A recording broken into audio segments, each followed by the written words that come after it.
A religião é o ópio do povo. Ópio é um narcótico produzido a partir da papoula, planta da família das papaveráceas. Narcótico, por sua vez, é tudo o que produz narcose, estado de inconsciência. Assim, o que os materialistas sempre quiseram dizer e disseram foi que a religião tira a consciência das pessoas. Sendo materialistas, sempre foram mencionados pelos religiosos como pessoas que não deveriam ser levadas a sério em suas declarações. A afirmação deles parece um despropósito, um absurdo, e ela o é, em considerando-se a semântica ou o significado real do termo religião, e aplicando-se tal significado ao Senhor Jesus, a única forma de ligar o homem a Deus, a única religião, pois. De resto, a religião, qualquer religião, com o significado comum, é realmente o ópio do povo. Qualquer religião. Qualquer religião, é preciso insistir, é usada por seus adeptos como um tipo de almofada para tornar a vida mais confortável. E quanto mais uma religião parece fornecer vantagens, mais ela se assemelha ao ópio, a um narcótico, a um entorpecente. Quem quer que não viva, quem quer que não viva, tendo já invocado o nome precioso do Senhor Jesus, por tê-lo constituído como seu salvador pessoal, vive sob efeito de ópio, da pior espécie de ópio, o ópio espiritual. E isso é especialmente perigoso no mundo ocidental, aqui, do lado de cada terra, considerando que do lado de lá fica o Oriente. Do lado de lá, fala-se em Maomé, em Buda, em Krishna, em Shiva, em Confúcio. Do lado de cá, fala-se em Jesus. E por que se fala em Jesus? A impressão que fica em muitos é que, ou é a de que, não está faltando nada. Eu já tenho Jesus. É o que muitos dizem. Tenho Jesus e tenho Maria. Ou tenho Jesus e tenho a lei. Ou tenho Jesus como amigo, ou tenho Jesus como ajudador. E a lógica dos tais é que se já tem Jesus, mesmo que ele não esteja só, não precisam de mais nada. E eles, descansando sob essa aparente proteção e sob esse pretenso sólido fundamento, fazê-los enxergar a verdade dos fatos é tarefa das mais difíceis e muitas vezes é tarefa mesmo impossível. A religião os faz viver em um estado de torpor, de inconsciência em relação à realidade, pois apostam todas as fichas em que a verdadeira realidade é aquela em que vivem e na qual querem morrer. E a ladainha vai sendo repetida vida afora. Eu já tenho Jesus. Imaginam tê-lo só porque jamais viveram atrás de Buda, de Maomé ou de Krishna. E quando o Evangelho da Graça atinge seus ouvidos, repetem quase que automaticamente: eu já tenho Jesus. O ópio da religiosidade não os deixa raciocinar, não os deixa tomar consciência de que o que eles têm, muitas vezes, é um amontoado de crenças na pessoa histórica de Jesus de Nazaré. Desde a infância, acostumaram-se a ouvir falar de Jesus. Conhecem toda a sua história, celebraram todos os natais, sempre o tiveram como a figura mais importante da religião e da religiosidade, ou pelo menos como uma das mais importantes. Não precisam mais do que isso, não precisam ter mais do que já têm. Jesus já é o centro de suas esperanças. Jesus já é a garantia de dias melhores, de cura, de prosperidade e de tudo mais, para viverem a vida aqui da melhor maneira possível. É aí que entra o ópio. Muitos que já se foram só quiseram Jesus para o viver, para viver bem, para viver da melhor maneira possível, para o viver, mas jamais o quiseram para o morrer. Jesus para o viver funciona ou funcionaria como o Jesus da cura, da prosperidade, dos ensinos maravilhosos e do exemplo de vida. Jesus para o morrer é o Jesus para além da vida do corpo físico. Obviamente, para ter Jesus depois, tem que se ter Jesus agora. Mas agora no corpo, a cura física não é o mais importante, nem o é o viver com fartos recursos.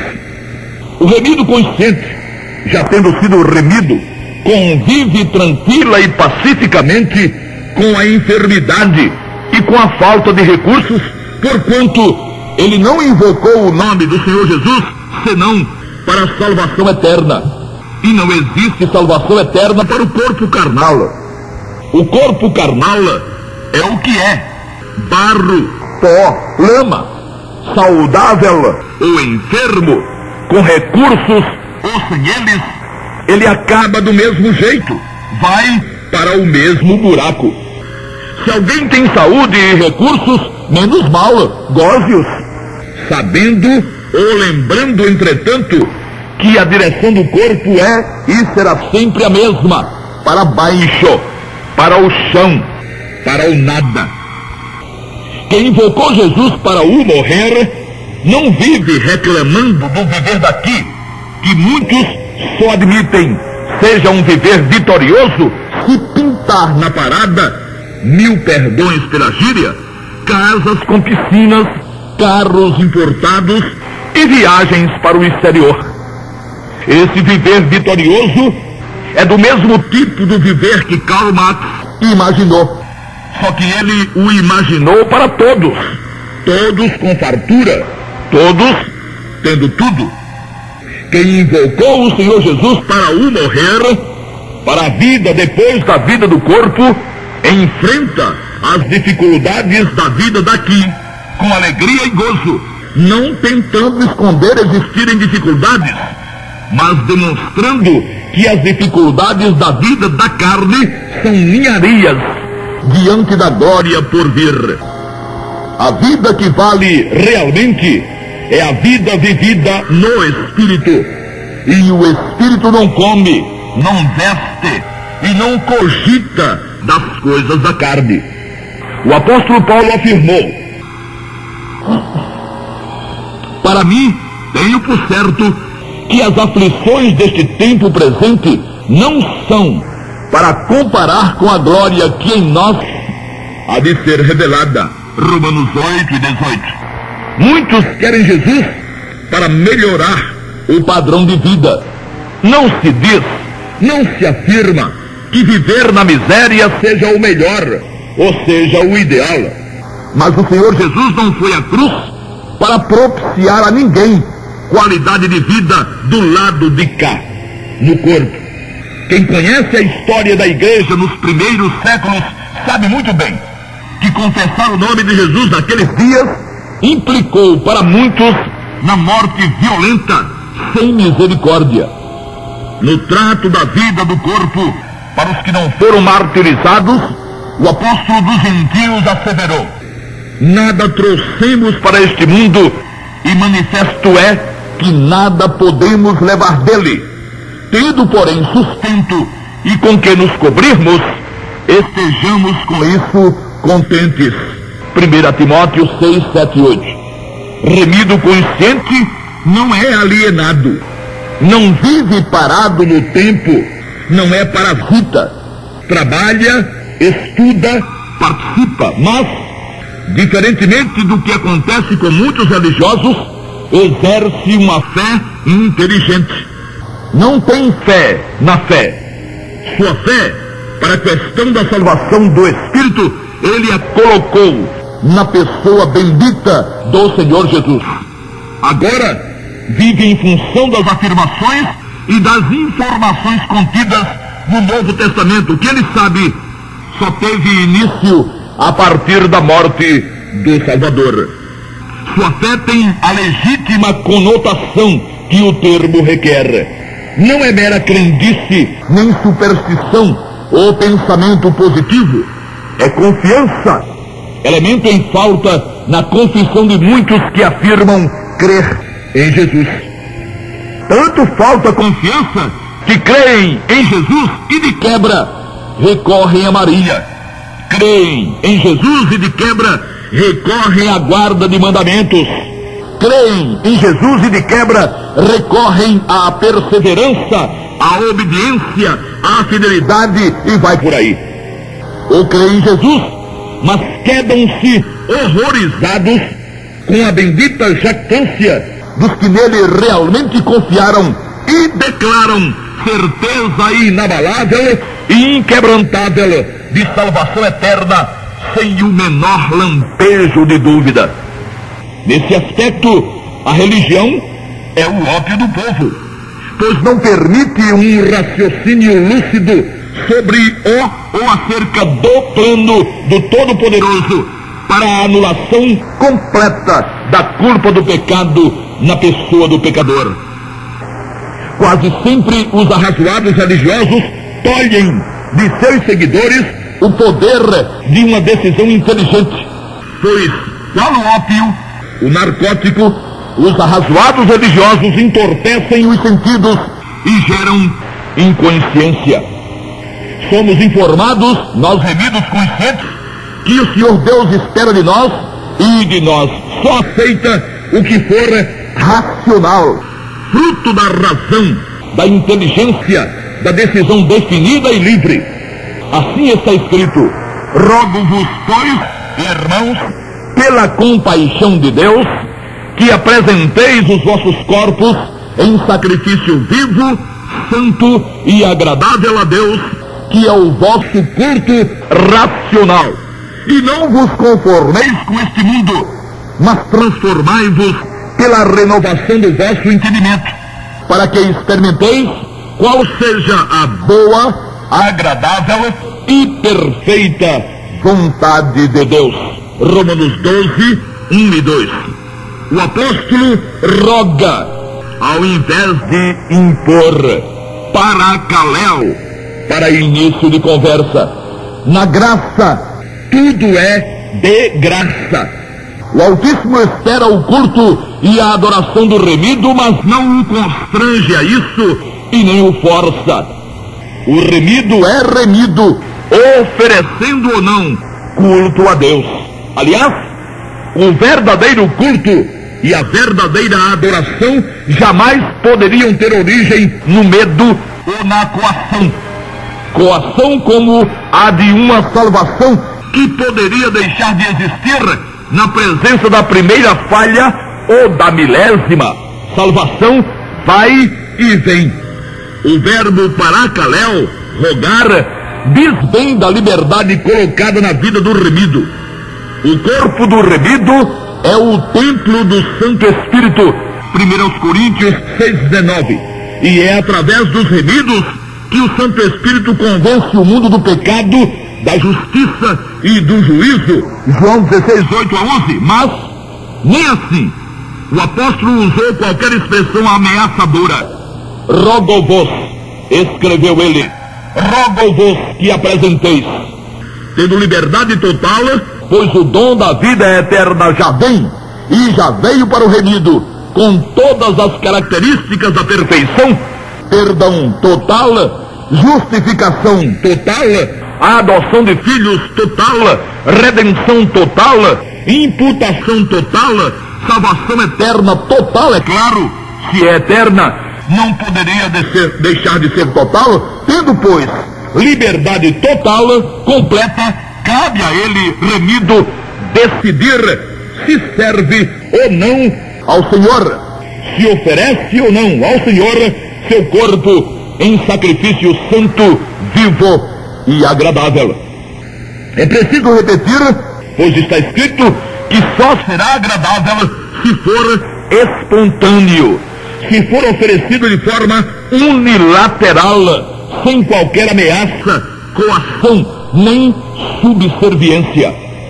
Os remidos que não tiverem oferecido ao Senhor um culto consciente e racional, tendo, ao invés disso, se banqueteado com as iguarias deste mundo, não só com as iguarias da natureza carnal, mas, sobretudo, com as iguarias da religiosidade, onde um bate no ombro do outro e o chama de homem de Deus, enquanto os dois mentem, usando as Sagradas Escrituras, tais remidos terão sérios problemas no Bema, o Tribunal de Cristo, onde cada ação será avaliada considerando-se a aplicação na obra do Senhor. Ante tal perspectiva, vem o conselho apostólico: não vos conformeis com este mundo, mas transformai-vos pela renovação do vosso entendimento. Perceba-se que, outra vez, o apóstolo não lança mão de qualquer ameaça, coisa que determinados religiosos e até remidos fazem, mas por conta própria, à margem da palavra de Deus. Não vos conformeis, não tomai a forma deste mundo, não vos amoldeis aos conceitos deste mundo. Isso diz muito mais respeito ao uso do corpo para cultos defeituosos do que propriamente para a prática de pecados da carne. Certamente que o culto racional, o culto inteligente, pressupõe o uso adequado do corpo, não aderindo remido a práticas ofensivas ao Senhor. Todavia, infinitamente pior é o que é feito por muitos que mantêm distância de práticas fora dos padrões morais, mas abrem a boca em afirmações infames, mentirosas, absurdas sobre a obra perfeita do Senhor Jesus pela salvação de pecadores. Transformai-vos pela renovação do vosso entendimento. Ninguém precisa renovar o entendimento para poder entender que matar, roubar e adulterar são práticas que ferem violentamente a vontade do Altíssimo. Dessas práticas também fogem budistas, hindus, espíritas, católicos, protestantes, etc. A renovação do entendimento necessária na vida de remidos é quanto ao uso adequado do corpo na questão do culto que deve ser apresentado ao Senhor. Um culto eivado de afirmações mentirosas não é culto, ou pelo menos não é o culto que agrade ou que agrada ao Senhor Deus. Muitos dizem o que suas organizações decidem que eles digam. Isso é racional? Dizem ou repetem o que alguém inventou há ninguém sabe quanto tempo atrás, alegando que, se não estiver certo, eles, os que inventaram e os que lideram, é que responderão por isso. Será? Mentiroso não é só quem profere a mentira. Mentiroso é também quem a ela diz amém. Agora alguém tente convencer Deus do contrário. Nessas circunstâncias, a religião é sim o ópio do povo. O povo não costuma raciocinar. Se quem está no comando diz, deve ser por estar certo. Não é possível, imaginam muitos, que aquele a quem Deus pôs no comando esteja enganado e mentindo. Mas será que foi Deus quem pôs esse e aquele no comando? E no comando de quê? De qual linha doutrinária? No final das contas, com quem Deus está? São tantos os movimentos, são tantas e tão diferentes as linhas doutrinárias, a quem Deus estará dizendo amém.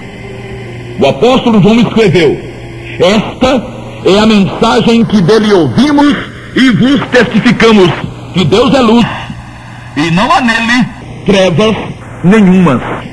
Se dissermos que temos comunhão com Ele e andarmos em trevas, mentimos e não praticamos a verdade. Mas, se andarmos na luz, como Ele na luz está, temos comunhão uns com os outros, e o sangue de Jesus Cristo, seu Filho, nos purifica de todo o pecado. 1 de João 1, 5 a 7.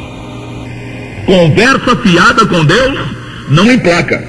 Engano, engodo, mentira, sob que circunstância for, não tem vez na economia do Pai das Luzes.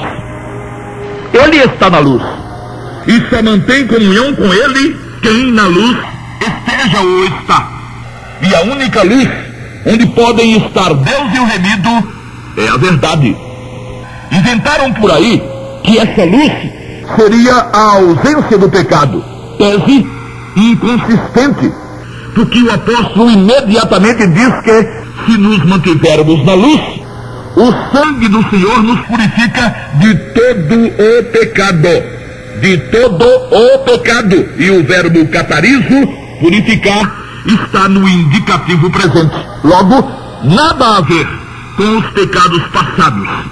A purificação é e será dos pecados de cada dia. Estar na luz, portanto, não é não pecar, é estar na verdade. A única forma, voltando ao assunto central, a única forma de manter o remido, comunhão com Deus e com o Senhor Jesus, é andar na luz, é andar na verdade. Não é fácil andar na verdade. Custa alguma coisa, ou custa muita coisa. Andar na verdade é ir de encontro à maioria das verdades inventadas, que, sendo inventadas, verdades não são, senão verdades particulares, mentiras, enfim. A verdade onde Deus está e onde o remido tem toda a possibilidade de também estar é a verdade de sua soberana e bendita palavra que Ele, por sua infinita misericórdia, nos legou. Praticar a verdade é repetir com cuidado, com reverência e com competência também, apenas e somente o que o Santo Espírito permitiu e revelou para que fosse escrito. Arrazoados humanos, revelações desse ou daquele grupo, profetas, profetisas, iluminados e tudo quanto a imaginação humana já foi capaz de inventar, receberão duro juízo nos juízos divinos. A religião só é, ou só se torna o ópio do povo, porque o povo aceita. O povo é o povo, mas não será o povo quem será julgado. Julgado será cada um de per si, ou seja, individualmente. E já não existirá um povo, existirá cada indivíduo. Assim, é cada indivíduo quem deve transformar-se pela renovação do seu entendimento. É decisão própria de cada um, claro. Enquanto aqui no mundo, muitos juntos e dizendo a mesma coisa, ficam convencidos de estarem na verdade e com a verdade. É assim que vem acontecendo com todos os grupos. E quanto mais um grupo ou um movimento aumenta, mas fica parecendo estar Deus ali, abençoando. Isso é ópio, pois a realidade não passa por aí. Os maiores grupos religiosos do mundo nada têm com a verdade da palavra de Deus, mas crescem de forma geométrica, multiplicada. O budismo e o islamismo são exemplos. Ninguém convencerá a Deus só porque o temia e repetia seu nome, Jeová, Iavé, Alá, Tupã, ou qualquer outro inventado, ou citava qualquer dos seus títulos: Deus, Todo-Poderoso, Senhor dos Exércitos, Altíssimo, etc. Para viver em comunhão com Ele, é necessário estar e andar na luz, na verdade. E não existem, insistimos, verdades particulares. A verdade é a verdade das Sagradas Escrituras. A verdade para o remido é a verdade do Novo Testamento, principalmente. É verdade que o pneu de uma carreta é um pneu, mas não é verdade que ele sirva para um Fusca. É verdade que a lei dada por Deus através de Moisés, inclusive os 10 mandamentos, é verdade. Mas não é verdade que a verdade da lei seja verdade na graça, onde o remido está.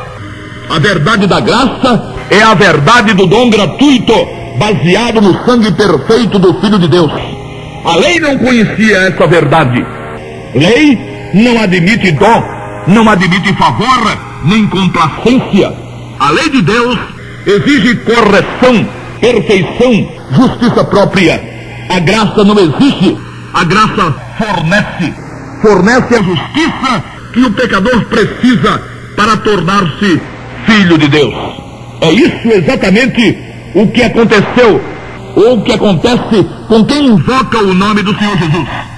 Depois de remido, ele opta por andar na luz, e somente na luz da palavra, ou permite ser enrolado, e viver enrolado em fantasias e mentiras inventadas por grupos a partir do desvirtuamento de escrituras, da má exegese conveniente a muitos. Uma coisa é imutável: quem não vive na luz, e a luz da verdade, não tem comunhão com Deus. Deus não comunga com a mentira, não diz amém, senão somente ao que fez constar em sua palavra. Caro ouvinte, sendo você alguém que ainda não invocou o nome precioso do Senhor Jesus para Salvador e como Salvador para a eternidade, permita-nos um conselho: cuidado com o ópio da religião, de qualquer religião. A falta de consciência provocada pelo entorpecimento de sentidos religiosos pode ser-lhe fatal. Não vá na conversa de que no final Deus, que é misericordioso, compassivo e longânimo, terminará por perdoar a todos. Isso não existe. Isso é mentira. A longanimidade de Deus não poupou Jesus do inominável sofrimento da cruz. Assim, se você não levar a sério o sacrifício do Salvador e não o invocar, você será considerado culpado pela justiça divina. E sabe quando você será perdoado? Nunca. Portanto, acorde, fique esperto, fique alerta, invoque o nome precioso do Senhor Jesus. E aí sim, você será feliz para sempre. Amém.